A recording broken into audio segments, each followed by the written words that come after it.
Okay, I want to talk about the California Reno game on Friday. It's the line's really tight. It's sitting at -2.5 at Bookmaker and 5 dimes, and probably sitting at 3 at a couple shops. But I want to tell you why I think that California is a good bet in this one. Okay, because there's a wrinkle in there that I discovered that's pretty devastating with regards to the functioning of the Nevada offense. They run a pistol, and sometimes the pistol doesn't work very well against certain things, and California has that certain thing. Now, Nevada can't really be undersold, so maybe the line's kind of where it should be. Their offensive line has 4 guys sitting on that thing that's 305 and up. It's a big line, one of the biggest in the WAC. It's very good. They churn up a ton of yards. So far this year, I think they're sitting at about 7 yards a carry, 600 yards a game, 68% third down conversion rate. Scary number on top of those stats is that they hold the ball for about 33 minutes a game. So it tells you that their defense is pushing the other team off the field. And they do, as a defense, hold teams to about 15 points a game this year. You know, they played UC Davis, and they played Colorado State, and apparently those 2 teams suck. I didn't even know Davis had a football team. But anyway, they got a huge number. 68% third down conversion rate is great against anybody. 7 yards a carry is great against anybody. 33 minutes off the clock when you're running that efficient an offense is weird and crazy, so we have to throw in that their defense must be pretty decent.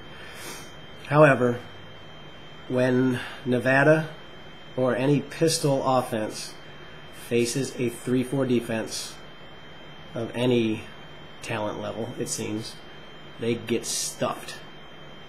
And the best way to illustrate that is to look at the very last game of the season last year, the last bowl game that Nevada played in. They played in Hawaii against SMU, and SMU held them to 147 yards rushing, 4 yards a carry, and Reno scored 10 points, and they lost 45-10 to a 3-4 defense.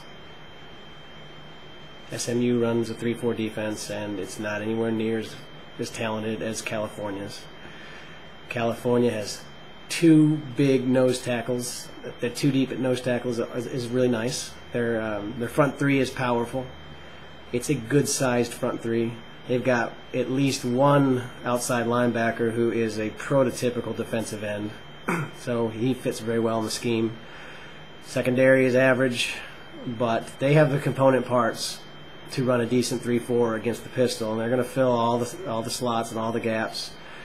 They're going to have a man running in that backfield all the time, and it's not an error that SMU dominated Nevada last year.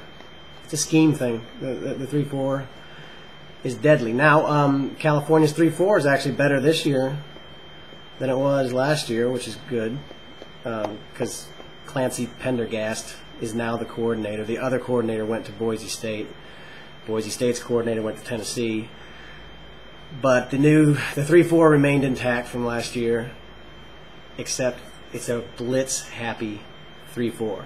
They didn't blitz half as much last year as they are doing this year. So not only do you have a 3-4 going up against that pistol, you have a series of blitz packages. When used effectively, that screws up anybody in the collegiate level.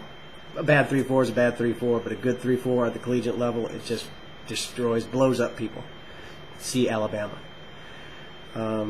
California's no Alabama, but they are right now the #1 team in the country at limiting running backs or running games. The 2 teams they played this year, the average yards per rush is 1.47. That's wicked. I don't care who you play. They went up against Colorado. Colorado has a big offensive line. Colorado's horrible. But they did have a big offensive line, and to get 1.47 yard average out of the last 2 games, having an offensive line like that in front of you, I'm telling you, it's still impressive. It's Colorado, but I mean, California still has that spectacular yard per rush number, and they're just, I think teams are averaging 47 yards a game on the ground. Now, Nevada's obviously going to churn up towards that 150-yard number, but it'll be 100 and something yards short of what they're used to. They are not going to get 68% third down conversions today or tomorrow.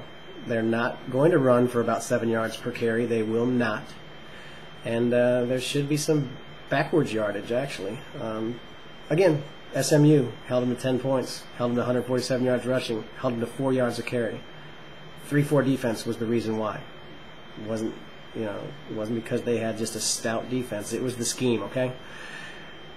This is really the main reason why I love California -2.5. It was -1. I wish I'd have gotten it there. Get it under the 3 just for the hell of it. You never know. Nevada's defense is still an unknown quantity. Stay away from the over.